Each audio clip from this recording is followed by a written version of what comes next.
why Gen Z will never own anything. Subscription models were first started as a good thing and date back to the 17th century. They were meant to give an alternative to people who couldn't afford something at the time. And in 1860, The 17th century. What was the subscription model that they had in the 17th century? these milk delivery services in the UK officially became a subscription service. Streaming services were bought by people Oh, milkmen. There were milkmen in the 1600s that were delivering milk for a monthly fee. because you could access a ton of content without having to buy the actual media every time. And people went in at the time with the thought of, wow, so much stuff. This is such a great price. Dude, Prime Netflix was unmatched.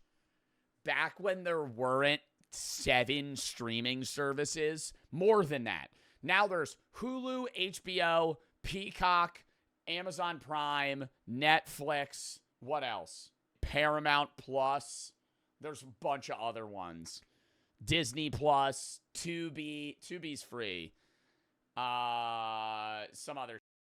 I don't know. Prime Netflix though, like when on demand was like ruled as useless, and Netflix had like everything on it. That was so sick, dude. I remember that.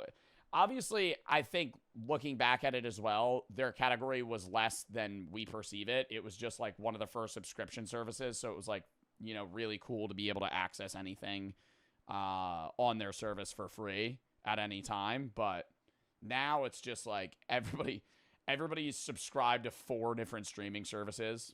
It's like $100 a month. Surely they won't increase the price every year by 5% and remove every show I like. Oh wait. Yeah, there's honestly one post that inspired. I think subscription services is still better than cable. I think if you have subscription services and don't have cable TV, that's still worth it. Comparable to old pre-subscription service era where like cable TV and on-demand existed. It's still a better system. It's just shitty. It could be better. Make this entire video, and you may have probably already heard about it. DoorDash announces buy now, pay later partnership with Klarna. Like, how can you see this as a human being and think the world is doing okay? Imagine getting your car repoed because you were a year. Well, buy now, pay later is something that exists for anything. You could do buy now, pay later for the most random shit that costs like $12, which, and that's, honestly, that's Klarna. I think Klarna itself is bad. I don't think that, you know, the use of buy now, pay later in itself is a bad thing. It just promotes financial recklessness because people will spend money they don't have. But that just goes back to the idea of credit in general. And you need good credit, at least in the United States, to be able to fucking buy anything. If you want to fucking not finance, but if you want to buy anything, if you don't have a good credit score, they're not going to trust you. But it's just a shitty, flawed system to be able to own something and not having paid for it. It makes sense with big purchases, but it also promotes specific groups of people that are financially irresponsible to blow money on shit they actually can't afford. You're late on that Chipotle burrito order you bought one day. It looks like more and more that not only have we turned into a subscription-based society, but we're turning into a buy now and pay later society. Soon enough, everything's gonna have a Klarna tag on it and you can buy now, pay later with it. Need to get on the subway but don't have $1? 4 easy payments of 25 cents each month. Need an Uber to drop you off somewhere but don't got the money? 4 easy payments of $5 a month. And take a wild guess at the generation that uses the subscription model the most. According to stats, 93% of Gen Z have at least one subscription service. And we're the biggest drivers of this whole subscription economy. And I'm calling it now. Give it a couple of years and we'll be the biggest drivers in the buy now, pay later model. I think at the end of Gen Z's run, I think buy now, pay later is gonna build hype more and more until it actually collapses multiple people's savings and financial stability to where they actually go broke, and then people are going to just stop using it. It existing itself isn't bad. I think it needs to exist. I think it needs to exist, and people need to realize that it's stupid, and then they'll stop using it. Just like how every generation has certain things they're known for, we'll be known as the generation that own nothing. Before the subscription model dominance, everyone would save up to actually buy things. If it was music, you went to a record store and bought the music of whoever you wanted to. If it was games, you went to the game store. I think Spotify is one of the best things ever, though. Not for music artists, but for consumers. You remember, I mean, a lot of you guys might not remember this. I mean, I was also at the back end of this because I'm 23, but remember when iTunes existed and you had to pay for every song you wanted to own? And every song was like $1 to like $2. And so if you wanted to listen, say you had like a playlist of 100 songs, you're spending fucking $200 on that. And yeah, you could spend $200 on Spotify, but Spotify gives you access to basically an unlimited portfolio of music where you could have, I have playlists of 460 songs. If I had that in 2010, I'm paying $1,000 for that fucking playlist versus like, what is it, like $9.99 or some shit? And a lot of times I feel like Gen Z forgets that we grew up in these times before everyone switched. Like, everyone got their own childhood game collection growing up. And it's sad to know, after the PlayStation 4 and Xbox, I miss the era. Hold up. I miss the era where you had a drawer or a shelf with all of the movies your family accumulated over the years on DVD, and during a movie night, you would go and sift through all those movies, and like you would pick like your top 4, and then you would vote on what movie you wanted to watch with either your sibling or your friends or whoever you were hanging out with. And it was fire to go to your friend's house because a lot of the time, yeah, you had the staples. You had the grown-ups films. You had the Will Ferrell Elf, right? You had those movies in the roster at basically any house, but it was nice to see the other movie selections that your friends had that you didn't.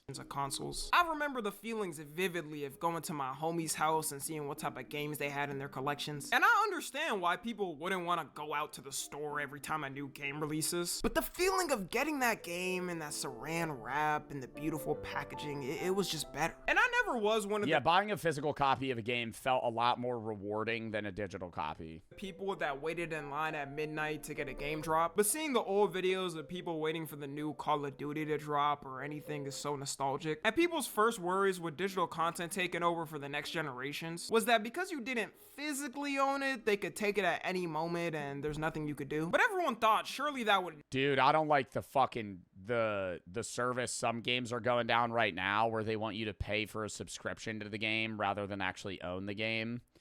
And I understand the premise of that for specific games where, you know, it's a yearly game that you're only going to play for like 6 months, so it's actually cheaper to fucking rent the game than own it. But for specific games, it's just like, why the fuck would I not pay to own this game? Because then it's just, then you're never going to own a video game. Then you're going to be like, yeah, I rented this fucking 10 years ago and played it. Never happened. That's too preposterous. How dare they? Until Sony tried it in 2023. Sony in 2023 announced it was going to remove Discovery Channel content for every PlayStation user's library because their licensing agreement was expiring. And the most interesting fact from this entire thing I learned is that Mythbusters has a game. I thought the Discovery Channel was just lines fighting and I didn't know they had something like that in their bag. And when they first announced it, you would think they would have at least told people whether or not they were getting refunds, but they had zero mention of it. So people got pissed off the fact that they were gonna take away the games people bought and not give them a refund. They announced a couple weeks after that they're reversing the decision and managed to update the licensing arrangements. But if they were able to update it so fast, then why the didn't they do that in the first place? Because they didn't want to pay to update the licensing. And so they would rather take the risk of announcing that they were getting rid of it to, you know, just kind of crowd field the opinions of their audience. And they would have never re-upped it if people didn't get mad. It's looking like Sony was testing the waters to see what they could get away with at first. And I think things like... people didn't give a shit. This is a big part, and when people talk about Gen Z is the generation that will never own anything. No matter how annoying getting a physical copy will get, at least you know you 100% own it. And if Sony could do something like this potentially, then imagine all the major gaming storefronts. They probably got it written in the middle of the 1,000-page term and conditions that they could do it. Which is why I personally always read all terms and conditions and length before signing anything. Not risking them putting in small text that they could take my soul in any... Never read terms and conditions. Press down on the mouse wheel, scroll, accept.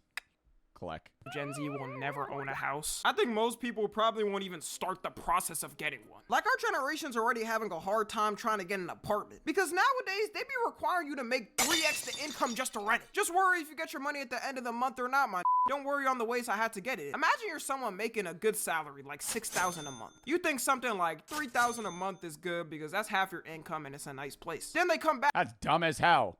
If you, I think if you make $6K a month, you're gonna be spending $3K a month on a place. That's pre-utilities, pre-fucking other expenses, bro. You're spending half your income on just rent.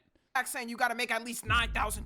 How the would I be able to cough up that money? I'm gonna have to go on the streets of Gotham as Batman to do that. The worst part about it too is there's not really anything we could do about it. All these massive investment companies have bought all the houses in America because they have Yeah, but they do it under like fucking like facade like agencies or companies or people. Blackstone owns like half the houses within a fucking 3-mile radius of you, but you don't know it. Or BlackRock, not Blackstone. The fuck am I saying? Why does it say Blackstone? Isn't it BlackRock? I thought it was BlackRock. I just think housing in general is becoming a less and less used trend by millennials and Gen Z. People like renting more instead of owning. I think it's just because of the prices of housing, honestly, and also just the things that come with owning a house, where you have to pay for specific things and you have to fix problems yourself. Owning a house is having to fix the problems yourself. When you're a renter, you have your landlord having to fix that. So it's just a much easier system for a lot of people, and houses are just fucking expensive as shit. America because they have unlimited money. Not just in America too. They do it in other countries. And they put the prices at whatever they want to because they can do whatever they want. They own the market. Which is why rentals are such a common thing now. But the older generation will still be like, grr. You darn kids, always complaining and never working. Just work harder and you can buy a house like me when I was 18. Like, buddy, you bought a house for 2 chopsticks and a penny. Shut up. It took you 6 months of working. Well, a lot of old people will respond and say, well, that's because of inflation. But even if you take inflation into account, old people's homes were still drastically cheaper than they cost now. At McDonald's to put a down payment on that house. It's crazy to me how It was because there was less people. Land was cheaper. Land's way more expensive now. If you live somewhere, that's why a lot of people like buying houses in Texas and shit. You're gonna get way more. You're gonna get way more land. You're gonna get way more stuff. You're gonna get a bigger house. In land is more valuable now than it used to be then, especially in higher populated areas. Somebody in chat earlier was like, "Well, now buying land and building on that land is the move," and that is true depending on the place that you live in. But like in New Jersey is the most densely populated state in the U.S. You're not going to fucking find much land to just buy you're going to build on. It just makes more sense to just buy a pre-owned house if you're somebody that's buying. But most people, it just makes more sense for like, you know, people that are young like me, you, to just rent. The older generation still doesn't understand how much of a struggle it is to grow up in this time. They only started to realize after COVID hit and things started affecting them. The older they get, the less and less they want to listen though. And a lot of Gen Z will 100% follow what the older generation says, which I think is a big problem for us. The older generation is right on certain things, but other things, not so much. Like for example, there are a lot of lazy that just sit down and scroll on TikTok all day and just goon the OF girls and don't even try to find a job because they think things are so cooked that it's not worth even trying. And our generation also definitely doesn't handle confrontations well. But what they're 100% wrong on is the old system laid out for success. Like in their time period, the things they're advocating for, yes, you could go to college, come out with your degree, and be guaranteed a nice cozy office job with benefits 99% of the time. But nowadays, you gotta be Spartan fighting with your peers on LinkedIn just to be able to apply for a job. You gotta be pulling some tragic levels of backstabbing just to make it up the ladder. The biggest regret I've noticed a lot of times for people that graduated and are in debt and still can't find a job is that they always say they felt pressure by their parents and family to finish school. There is the aspect. I agree that I think there's a pressure on that. I think a bigger problem isn't even necessarily the debt that's being accrued. It's the fact of many people choosing colleges that are absurdly expensive. Colleges are going to get more and more expensive than they have, all of them across the board. But a bigger problem is that people are paying these prices for absurdly expensive colleges, and so they're going to continue pricing their tuition at that fee. Yes, that may be something that they need to do, but they're going to continue to do it just like a business if people are willing to pay. If people are going to pay it, they're going to do it. And so I think if you're paying for your own college and you're a broke fucking 18, 19, 20-year-old don't go to Drexel and have no scholarship and pay $50,000-$60,000 a year to go to that university when you could get a degree that might be from a slightly less accredited university, but something that is going to be 85% cheaper and put you in drastically less debt. It's also the job market is kind of fucked because a lot of people wanted to get in. A lot of people choose what jobs they want to get into based off pay, and a lot of the high-paying jobs right now have a lot of people going into college for them already. And so you go into college going, I'm going to get this job in this marketing field or this coding job because it's paying really high. But then there's going to be a massive influx of students that are getting degrees in that field and flooding the job market. And so the fucking demand is going to lessen because the supply is going to be so big. Of some parents do truly want the best for their kids and they think that's the way they should go about it. But then there's this other toxic aspect of they don't even want to listen and still think their system is 100% foolproof. And they'll never admit it, but it's less about their kids graduating and a lot of times for their ego. They be wanting to flex to everybody what school their kid is going to. Yeah, they want to live vicariously through their own children because they're upset about the successes that they didn't achieve in their own youth and adulthood. So they want to have and see those successes within their own children. Our generation are realizing that, which I think has been a good thing. There is nobody out there who took that risk for something and it failed that say they regret taking the risk. Unless if, I don't know, maybe you try to rob a bank with your homies and you got arrested. Exactly, and those are at better colleges with worse financial aid options. Depends. I have friends that work in sports management that actively work with like big sports companies in hockey and baseball that went to $10,000 per year state schools. It is possible to get good connections at non-$50,000, $60,000 year universities.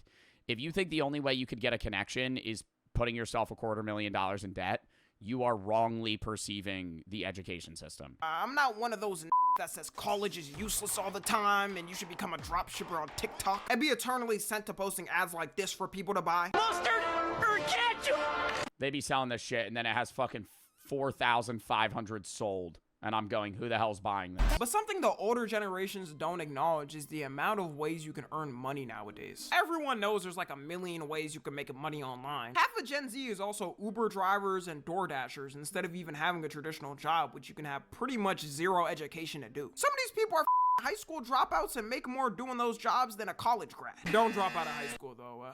Very much stay your ass in school until you graduate. But my point is, college is a no longer end all be all for your life. A lot of our generation will sacrifice our passions and just to do it. But even if you do have the ideal scenario for the way you wanted things to go, it's not like it matters because your ass will probably never ever be able to get a house. It's insane seeing the contrast between how much you made back then and how much a house costed. You could dead ass work for 2 years with a fully saved up salary and buy a house in full. Gen Z and millennials had the— I think it'll crash. I think it'll crash at some point.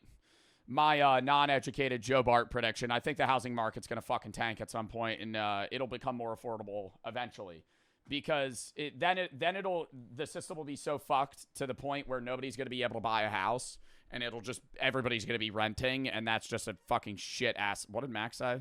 It's a shit ass society. Not only having houses double the price in the span of 2 years because of COVID, but also having to balance that with the cost of living. By the way, the world is still not financially stable after COVID, so getting a house isn't even a question for people. It's surviving. Which is why most people are choosing to rent. At least it's more reliable than— Dude, it's even worse in Japan, though. Japan has like straight up abandoned cities that they're offering to like people for $1 if they like live there.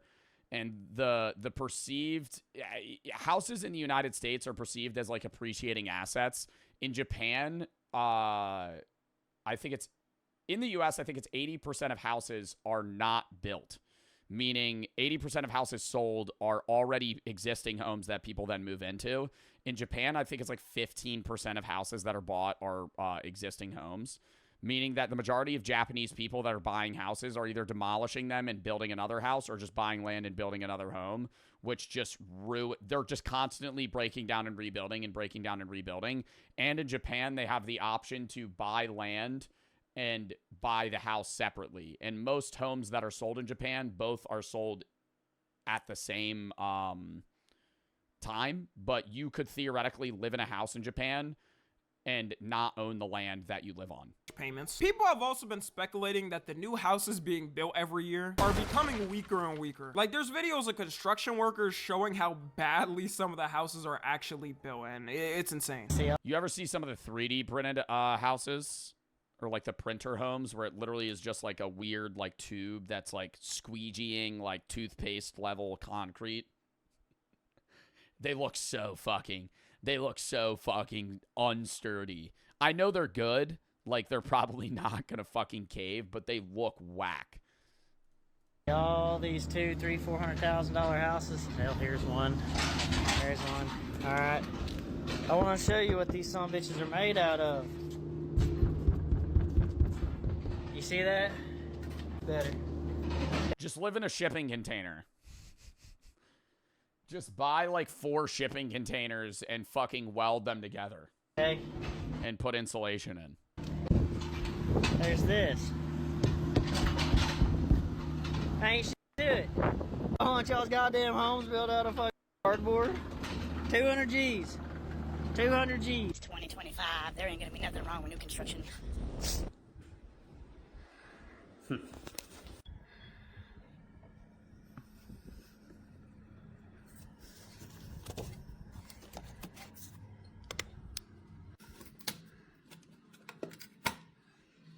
That's not your problem, though. That's good.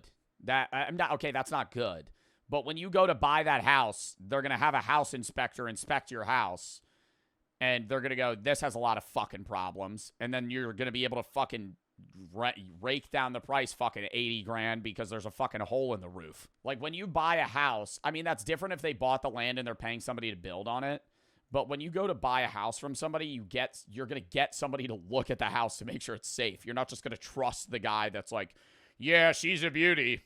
She's a beauty. Been standing for 85 years now. Built in the 40s. What, did a cannonball go through this Throw house? a Hail Mary through the wall of my house and it makes a hole. I know that getting wiped clean when any natural disaster hits. A new house is out of the question for most of Gen Z anyways, but even if you could afford it, that's what you're dealing with. Which is why a lot of people are advocating for people to buy older houses because they say they're more reliable. That American dream of buying a new spanking house after working hard is dead though. Like I'm not buying a tribal house. And you'll be lucky if you can even find a job for Gen Z nowadays. The job market is so cooked for so many people of our generation is crazy. You'll hear countless stories of people applying to like 100 jobs and getting one response back maybe. And it's only ramped up because of COVID.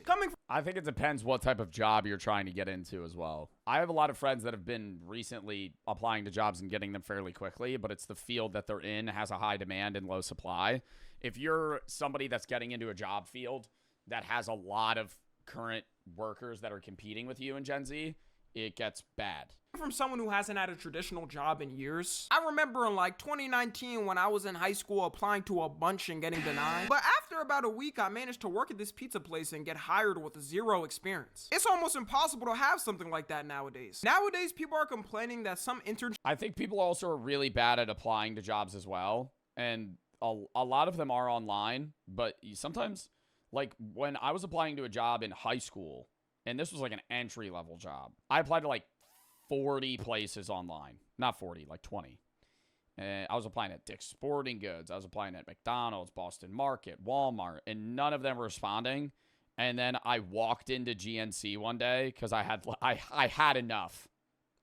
I was applying to jobs too much. And I walked into GNC and I went, I need a job. Can I work here? I said it more professionally than that. I said, I'd love to work here. How do I get an interview? And she said, come back tomorrow. Interviewed me for like 5 minutes and was like, all right, I'll hire you.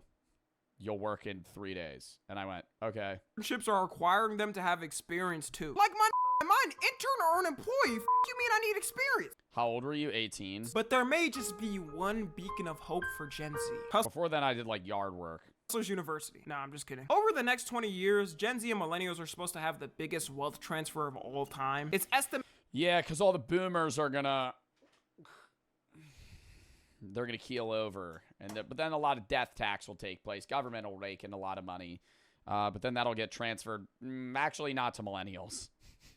It'll get transferred to Gen X, your parents, and then it's what your parents do with that money that's going to determine what the country does. And then when your parents die, that money will go to you, unless your parent's a millennial, in which case that's going to take a bit longer for them to heal.